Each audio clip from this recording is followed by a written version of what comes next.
Defence ministers from some of Ukraine's closest allies are meeting at NATO headquarters in Brussels to discuss how to ensure Kyiv's highest level of security if a ceasefire is agreed with Russia.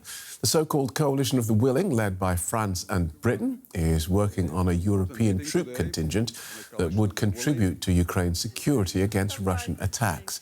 British Prime Minister Keir Starmer has said that such a guarantee is vital to deterring Russian aggression. As the US rules out Ukraine's inclusion in NATO, there are growing calls to speed up Ukraine's accession to the European Union, not just for Ukraine's sake, but also for Europe's. Our correspondent Anchal Vohra reports. Amid growing calls to fast-track Ukraine's EU membership, Ukrainian Prime Minister Denis Shmyhal met top EU officials for talks in Brussels. The EU assured 2 million rounds of ammunition and more money from frozen Russian assets, as well as support for clean water and energy. When the EU-Ukraine Association Council formed back in 2014, it was seen as the first step to Ukraine joining the Union. Now it seems Ukraine is finally moving closer to that aspiration.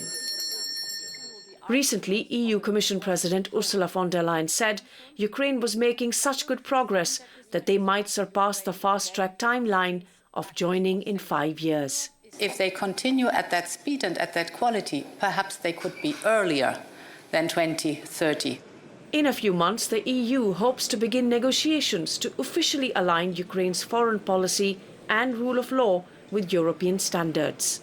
French President Emmanuel Macron's European Parliamentary Group has suggested Ukrainian politicians get observer status. It would mean that the Ukrainian lawmakers could go in the European Parliament and learn our processes, our rules and so on.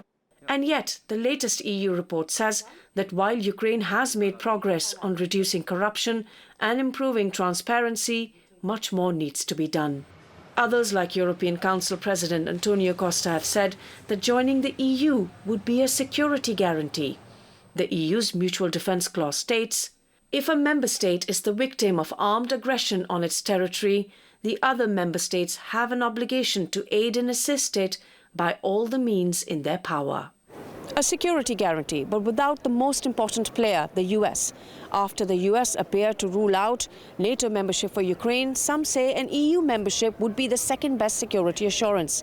Experts say fast-tracking Ukraine's inclusion in the bloc would also aid European defense, especially since Ukraine has built up valuable wartime expertise on Europe's front line against Russia. Analysts say the EU's security guarantees are firmer even than those provided under NATO's Article 5, although it comes with a major caveat. The difference in practice is that NATO is really prepared practically and structurally for implementing Article 5, right? Whereas the EU is not a security institution yet, it has no joint command of its armies. Some experts say the EU is trying to integrate Ukraine step by step. It can have a closer cooperation within permanent structure defense cooperation. It can have, for instance, institutional presence in different institutions of the European Union, including the European Parliament. So in short, Ukraine will be able to have a bigger voice. But it's not all plain sailing. Hungary's Russia-friendly Prime Minister Viktor Orbán is blocking Ukraine's path to EU membership at every step of the way. Ukraine's Prime Minister says he hopes that as his country implements reforms, European allies will find consensus. Well, that meeting in Brussels of the so-called coalition of the willing, led by the UK and France, has now begun. Brussels Bureau Chief is Alexandra von Nahmen. Welcome, Alexandra. So what are the next steps? Hi. So the ministers that have come here together represent all the nations that are willing to put together, or at least to support, the so-called reassurance force that is meant as a deterrent should there be a ceasefire in Ukraine.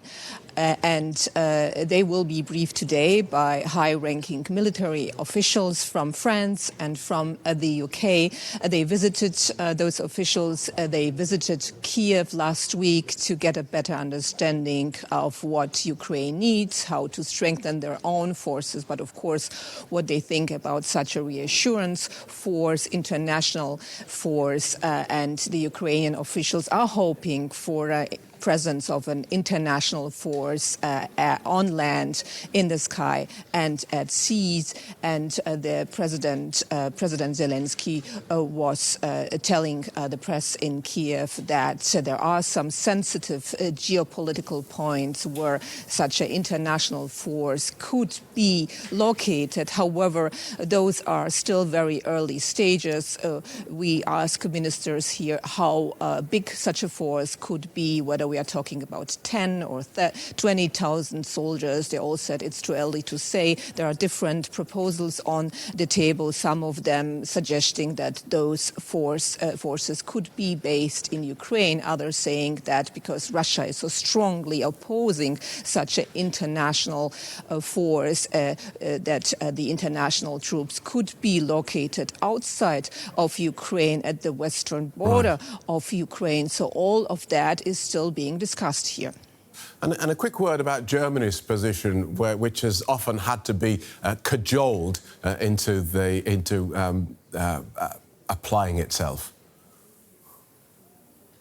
The outgoing German Chancellor Olaf Scholz has participated in the couple of the meetings of the so-called coalition of the willing, but he has been always very cautious when it comes to the question whether German troops could be involved in such an international peacekeeping force. But we will have a new government in Germany. The Conservatives and the Social Democrats, just yesterday they agreed to build such a new government and coalition. They have a coalition agreement in place that doesn't say anything about an international peacekeeping force for Ukraine. It just says that the new coalition is willing to support Ukraine. But of course, if anyone else would be sending international troops to Ukraine, I think it will be difficult to Germany to say no.